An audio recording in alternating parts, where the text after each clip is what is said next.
Ada satu hal yang sekarang mulai terasa pelan-pelan, tapi dampaknya itu diam-diam besar. Harga barang di pasar naik, lalu diam, nggak turun lagi.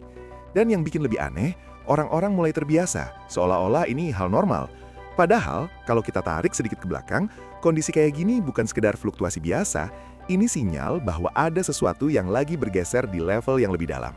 Bukan cuma soal harga cabai, beras, atau minyak goreng, tapi soal arah ekonomi, soal cara dunia bekerja, dan yang paling penting, soal masa depan daya beli kita semua. Gue mau ngajak Uwo ngeliat ini bukan dari sudut pandang panik, tapi dari sudut pandang sadar. Karena yang terjadi sekarang bukan kejadian tiba-tiba. Ini hasil dari rangkaian panjang keputusan global, krisis energi yang belum selesai, konflik geopolitik yang terus memanas, perubahan iklim yang makin ekstrim, dan kebijakan ekonomi yang kadang lebih fokus jangka pendek daripada jangka panjang. Semua itu ketemu di satu titik, dan titik itu sekarang ada di pasar, ada di dompet lo, ada di kehidupan sehari-hari kita. Krisis energi itu bukan cuma soal listrik mati atau bensin mahal, itu jauh lebih kompleks. Karena hampir semua yang kita konsumsi hari ini, dari makanan sampai barang kebutuhan sehari-hari, itu bergantung pada energi. Petani butuh solar untuk traktor, pupuk butuh gas untuk diproduksi, distribusi butuh bahan bakar, bahkan pendingin makanan di gudang pun butuh listrik. Jadi ketika harga energi naik dan nggak stabil, efeknya itu merembet kemana-mana, kayak domino yang jatuh satu-satu tanpa bisa dihentikan. Sekarang, coba kita tarik lebih jauh lagi. Kenapa energi jadi mahal dan susah dikontrol? Salah satu jawabannya ada di ketergantungan dunia terhadap sumber energi tertentu yang makin lama makin terbatas. Sementara permintaan terus naik. Negara-negara besar berebut akses, konflik terjadi, suplai terganggu, dan di saat yang sama dunia juga lagi transisi ke energi terbarukan yang belum sepenuhnya siap menggantikan sistem lama. Hasilnya, sistem jadi setengah-setengah, biaya jadi lebih tinggi, dan ketidakpastian makin besar. Dan di tengah semua itu, sektor pangan kena dampak paling keras, karena pangan itu sektor yang paling sensitif. Dia bergantung sama cuaca, sama distribusi, sama energi, sama kebijakan impor-ekspor, dan ketika semua variabel itu goyang bersamaan, harga makanan jadi nggak punya alasan untuk turun.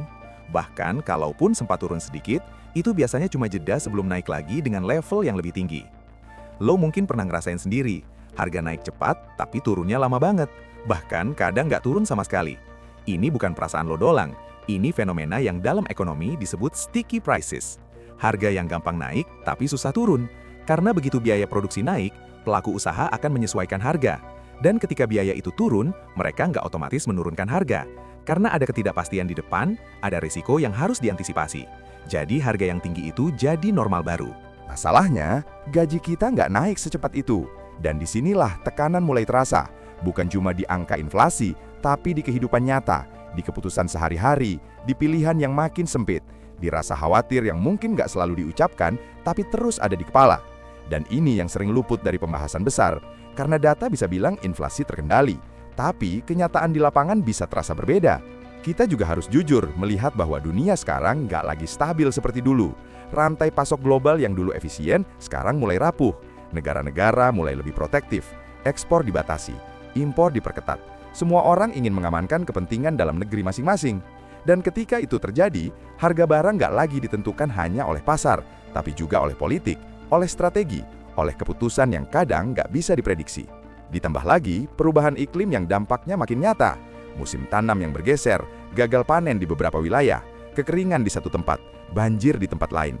Ini bukan sekadar isu lingkungan, ini langsung berhubungan dengan pasokan pangan global. Dan ketika pasokan terganggu, harga akan merespons dengan cepat. Dan sekali lagi, naiknya cepat, turunnya lambat.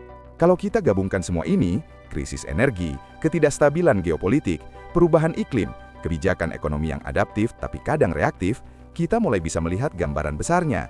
Ini bukan siklus biasa, ini semacam riset pelan-pelan terhadap cara dunia mengatur energi dan pangan. Dan dalam proses riset itu, ada biaya yang harus dibayar. Dan biaya itu sekarang lagi kita rasakan.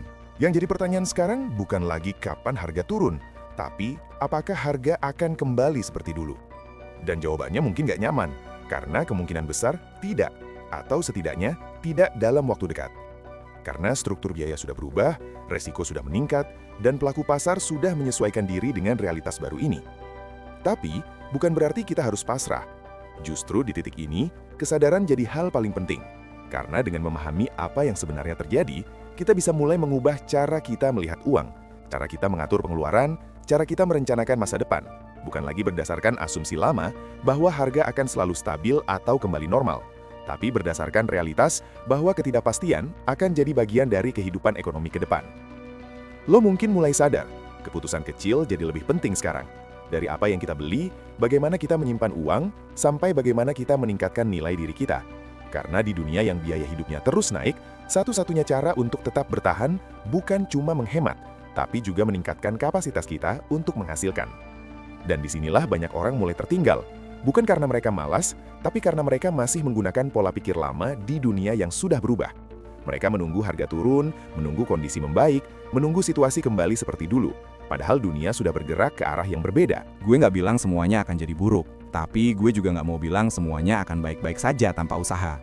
Karena kenyataannya ada di tengah. Ada tantangan besar, tapi juga ada peluang besar bagi mereka yang bisa melihat lebih awal, yang bisa beradaptasi lebih cepat, yang nggak cuma bereaksi, tapi juga bersiap. Kalau lo perhatikan, setiap krisis selalu menciptakan dua jenis orang. Yang pertama, mereka yang tertekan dan terus mengejar keadaan, dan yang kedua, mereka yang pelan-pelan memahami pola, membaca arah, dan mulai mengambil langkah yang lebih strategis. Bukan karena mereka lebih pintar, tapi karena mereka lebih sadar. Dan kesadaran itu dimulai dari hal sederhana, menerima bahwa harga nggak akan kembali seperti dulu, menerima bahwa dunia sedang berubah, dan menerima bahwa kita juga harus berubah. Bukan dengan panik, tapi dengan strategi, dengan pemahaman, dengan langkah kecil yang konsisten. Karena pada akhirnya, krisis energi dan pangan ini bukan cuma soal angka di berita. Ini soal bagaimana kita hidup ke depan, bagaimana kita menjaga stabilitas diri di tengah ketidakstabilan global, bagaimana kita tetap waras dan rasional di tengah arus informasi yang sering kali menakutkan. Dan mungkin yang paling penting, ini soal bagaimana kita nggak kehilangan harapan, tapi juga nggak kehilangan kewaspadaan. Karena dua hal itu harus jalan bareng. Harapan tanpa realitas itu naif, tapi realitas tanpa harapan itu melemahkan. Jadi, kalau sekarang lo ngerasa hidup makin berat, harga makin tinggi, dan semuanya terasa makin gak pasti, lo nggak sendirian. Kita semua lagi ada di fase yang sama. Fase transisi, fase yang memang nggak nyaman, tapi juga penuh pelajaran.